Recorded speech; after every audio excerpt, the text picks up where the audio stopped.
kui ise ei sünnita uusi eestlasi, siis tuleb sisserändajatest teha eestlasi kiiremas tempos.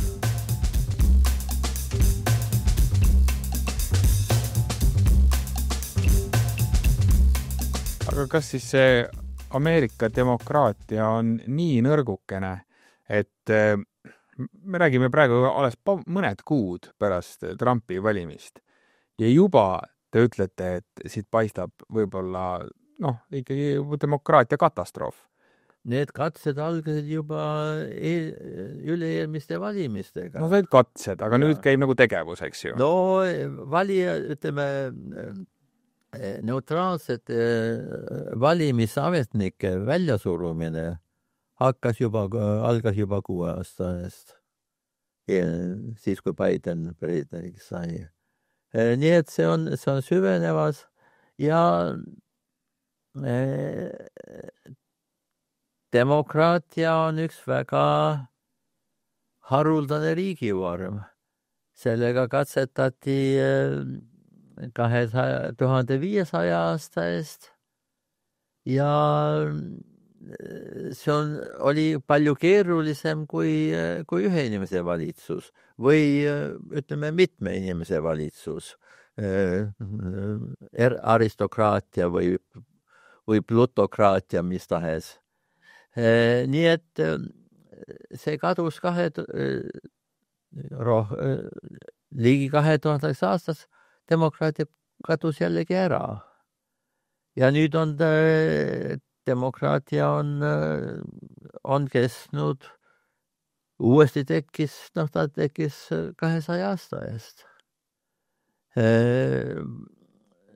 Pole garanteeritud, et demokraatia sel puhul püsib.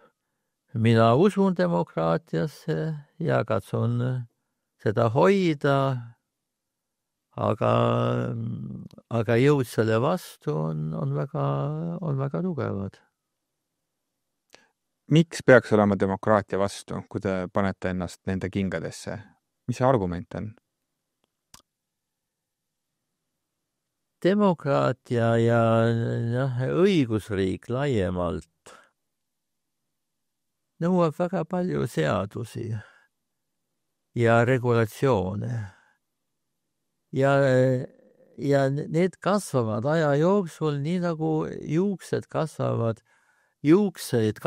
vähehaaval, aga neid saab lühemaks teha ainult revolutsioonilisel teel, juukselõikusega. Mõnikord väga harva saab sellega hakkama, et kahandab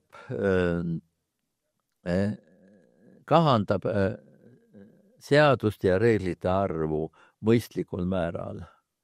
Enamasti juhtub nii, et luuakse uus reeglite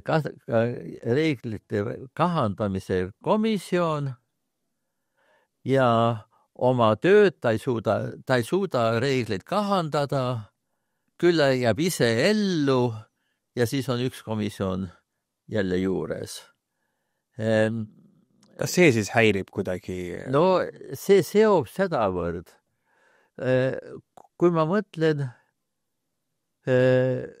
kui palju pidid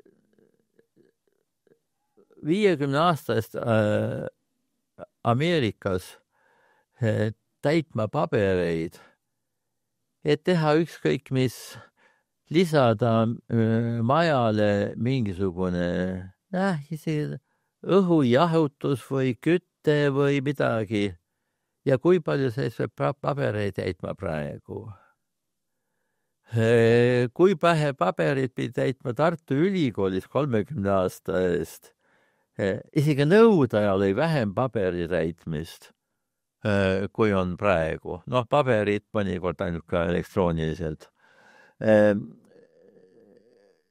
Igal väiksel lisamisel on nagu oma õigustus, teeb nagu asju õiglasemaks.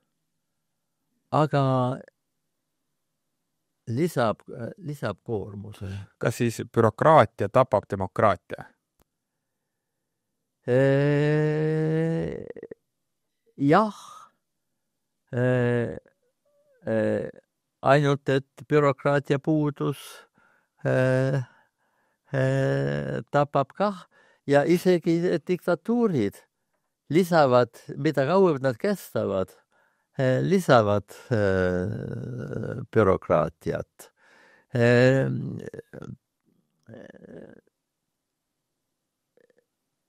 Iga osa võib olla täitsa ülekohtuseid bürokraate. Selliselt muud ülesande ei ole, kui pidurdada.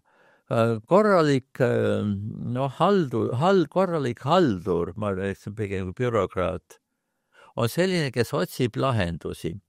Et mitte on lihtsameelne haldur, kes ütleb, ei, seda ei saa teha. On osavam haldur, kes ütleb, et seda, nii nagu sa oled esitanud selle ettepaneku, seda ei saa teha. Aga kui sa seda niimoodi ja teistmoodi ümber sõnastad, siis sa saad teha. Kui regulatsioonide arv kuhjub, siis muutub see muutub tahes tahtmata üha koormavaks. Ja mõnikord on siis lahenduseks ainult